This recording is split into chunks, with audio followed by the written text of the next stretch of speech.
When you are buying a home for your family to live in while you are participating in another industry supporting your family, we would highly suggest using realtors, lawyers, mortgage brokers, appraisers, or any other services available. If you consider yourself an investor seeking to build wealth in real estate, then it is a must to eliminate unnecessary expenses. Let us define what is an unnecessary expense. Something you can do on your own. Example, a realtor. If you are an up-and-coming investor, it is crucial you realize that paying out huge commissions when buying and selling real estate is self-defeating when trying to build wealth in real estate. When observing what a realtor does and how expensive it is, there comes a time when doing multiple deals where huge savings can be obtained when completing this task on your own. Accomplishing the sale of your home can be done as easily as advertising on Kijiji and arranging showings. As we know, when someone shows interest, we simply fill out the offer to purchase agreements. Now that you know what realtors do, how they do it, and know all the tools available to you in order to independently meet the objective, a realtor would be classified as an unnecessary expense, saving you tens of thousands of dollars every year in your real estate investment endeavors. When a lawyer is looked at in the same fashion, we can also consider him an unnecessary expense, but only when we understand what the lawyer does, what tools he uses, and whether those tools are accessible to you as a private buyer. What does a lawyer do in a real estate deal? Have you ever asked yourself this question? Does he find the home well below market value? No, the lawyer does not do that. Does the lawyer help sell the home? No, the lawyer does not do that. Financing is the most important thing in the real estate industry, arranging for it. But no, the lawyer does not do that. What does the lawyer truly do in a real estate transaction? The answer? Conveyancing. What is conveyancing? Conveyancing is between the buyer and seller, and it is simply the exchange of funds and the asset being purchased. In real estate, private investors have been executing conveyancing on their own long before lawyers were expected to participate. The system provided to the Canadian public/private investors to be executed is called the torn system and has existed long before lawyers have been providing this service. The torn system is executed at the land titles office.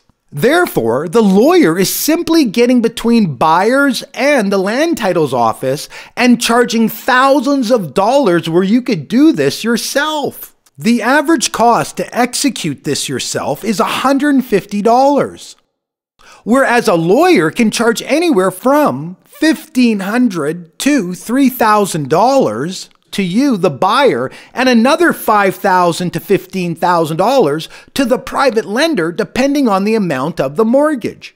Learning to use generic fill-in-the-blanks paperwork that has been created by the land titles office is necessary in learning when building wealth in real estate. To continuously do deal after deal and pay a lawyer and his assistant to fill out the paperwork for you would be deemed an unnecessary expense. Once you understand the process and how to do it, it is truly as simple as standing in line and receiving direction from one of the clerks working at the land titles office front counter. How much money is really saved when eliminating unnecessary expenses such as lawyer fees? When buying and selling a home, there are 3 real estate lawyer fees, one for buying and one for selling. What many buyers fail to realize is that the lawyer as well charges the private lender to simply transfer the borrowed mortgage funds from his account. This costs the private lender / deal anywhere from $5,000 to $15,000 depending on the size of the mortgage. Simply learning how to fill in the blanks at the land titles office allows you to eliminate lawyer fees, saving tens of thousands of dollars per deal. How can the private investor do this independently and eliminate unnecessary expenses such as lawyer fees? It is simple. All documentation is provided on the internet. You would simply print a land title transfer form via the internet from the land titles office website. All forms are listed there. To complete this transaction, you will only need your signed mortgage documents and the following 2 forms. 1. Form 28, Transfer of Title. Number 2, Document for registering the mortgage you signed. At this point, the only value the lawyer offers is the correct order in which to execute the forms. What is the correct order and why? Here is an example to help you further understand. A home in foreclosure has 2 mortgages on it. The first mortgage and the second mortgage is the present owner's mortgage. They would have signed for those mortgages, not you. In any conveyancing process, once all paperwork is signed and provided to the private lender would now register the mortgage you signed against title.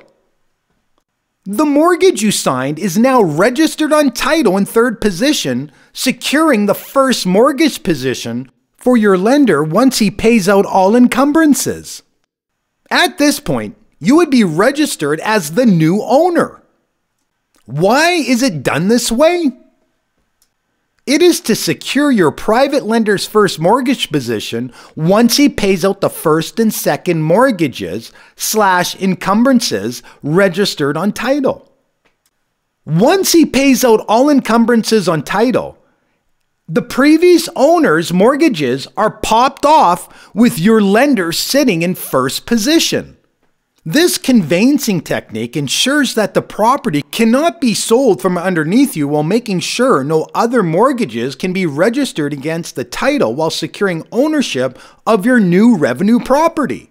This allows the private lender to secure an interest in your new revenue property, since he is officially now an affected party. The reason you would be placed on title as the new owner in any conveyance is in order for the mortgage you signed to be registered against your new revenue property. You, the borrower, must appear as the official owner on title. For this to be done in any other order would make no sense, since this would mean your mortgage would be registered against someone else's property. When completing our own conveyancing, it only makes sense that all deposits and down payments owed to the seller is paid by the buyer, you, in order to be registered as the official owner on title. Once you are on title, the deposits are held in trust by the financer in order to complete all conveyancing by paying out all registered encumbrances against title. You can now understand conveyancing from a different perspective. Now that you know lawyers simply complete conveyancing, and you know what conveyancing is, and we know where all the tools are available to complete the task, by definition, lawyer fees are unnecessary expenses to real estate investors wanting to build wealth in real estate. Here are some key points that appear in the foreclosure deal contract voiceovers. These points should be more attractive now that you understand the importance of us doing our own conveyancing and benefits it offers to all parties. The true benefit when completing our own conveyancing is to further the already well-negotiated foreclosure purchase profit. In all of our foreclosure deal contracts, the following appears. Section 3.1. All deposits shall be delivered in trust to a numbered company and controlled by the financier. The financier will be holding the deposit. Initial deposits are refundable if you are not able to obtain financing. The additional deposit is only collected when you are approved by the lender and the financing condition is waived. At this point in time, you will be officially placed on title as the new owner. Why does the financer hold the deposit? In order to obtain great deals in foreclosure while securing funds for future deals, private financing is a must. Please keep in mind, when the foreclosure wholesale consultant firm, who appears as the seller on this contract, bought the home, they made an agreement with the private financer that all deposits are to be held in trust by the financer. In conventional real estate dealings, the deposits are given to the seller, who then forwards it to the lender or lender's agent, together with the mortgage funds to pay out encumbrances on title. In a private real estate deal, allowing an individual who is experiencing foreclosure to hold the deposit is never a good idea. Therefore, forwarding deposits straight to your lender, who requires it to pay off all encumbrances to complete conveyancing, is the safest way to go. In any real estate transaction, the lender or lender's agent always collects deposits and, together with the mortgage funds you are borrowing, pays out all encumbrances on title. This, by definition, is conveyancing. Please note that the lawyers charge private lenders $5,000 to $15,000 to simply transfer the private mortgage funds from their account. Without eliminating these unnecessary expenses, building wealth in real estate could never be accomplished. Therefore, any deposits given to the seller will be directed to the financer to be held in trust. Section 3.3. Additional deposits. All additional deposits shall be delivered in trust to the same numbered company as the initial deposit. The additional deposit is only collected when you are approved by the lender and the financing condition is waived. When all additional deposits are paid, you would be placed on title as the official new owner of the property. Please note that later in this contract, it states clearly in Section 8.1e, the buyer agrees to allow the financer to complete the conveyance only if the mortgage has a condition stating the buyer will be placed on title and the first mortgage payment is not due until the conveyance is complete. Conveyancing being complete is defined as the following. Once every encumbrance holder has provided proof of ownership and funds are forwarded to the rightful owner of the encumbrance/debt, conveyancing is then considered complete. Now that you are on title as the new owner and the mortgage documents you signed are registered on title, you are entitled to collect rent lawfully with integrity via contract law. The result is 100% positive monthly cash flow for 6 to 18 months. Example, if the monthly rent was $1,750 and you signed a contract with your lender which stated that the mortgage payment is not due until conveyancing is complete, then you would be collecting $1,750 at the end of each month without having to pay a mortgage payment until the conveyancing is complete. Please make sure when signing the mortgage documents that it states clearly you do not have a mortgage payment until the conveyancing is complete. To help you reassure this happens, when mortgage documents are sent to you, it will be accompanied by a voiceover reiterating what section in the mortgage document states. The private lender agrees there will be no monthly mortgage payments due until conveyancing is complete. This allows you, while conveyancing is being completed, to collect the rent and create 100% monthly cash flow lawfully with integrity via contract law. Closing. Section 4.1. The closing day is the date in which transfer of title is complete with all down payments paid in full and the mortgage documents you signed are registered on title. You can see now that the mortgage papers you signed plus your full down payment equals payment of the home.